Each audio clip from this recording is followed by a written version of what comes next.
সম্মানিত দর্শক এবং শ্রোতাবৃন্দ, আমি ডক্টর আবুল কাশেম মোহাম্মদ মাহবুবুল্লাহ যশোরী বাংলাদেশি সেবা পার্টির পক্ষ থেকে আপনাদের সকলকে জানাই আসসালামু আলাইকুম রহমতুল্লাহ।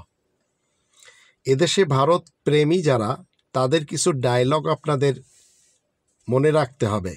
এই ডায়লগগুলি যে বা যারা বলবে, মনে রাখবেন এরা ভারত প্রেমী, এরা সবাই ভারতের প্রেতাত্মা, এই দেশে বসবাস করে। তো এই ভারতীয়দের প্রিয় শব্দগুলো কি? একটি হচ্ছে রাজাকার, একটি হচ্ছে আলবদর, একটি হচ্ছে আশামস, আর একটি হচ্ছে জামাত শিবির। আবার এর বিপরীত অন্যান্যদের আরও কিছু শব্দ আমরা দেখতে পাই, যারা এইগুলিকে ধান্দা করে খায়। মুক্তিযুদ্ধ, মুক্তিযোদ্ধা, আবার আমার বাবার বাংলাদেশ, আমার স্বামীর বাংলাদেশ, এই টাইপের স্লোগান যারা দিবে, মনে রাখবেন এরা সবাই ভারতের হয়ে এ দেশে বসবাস করছে।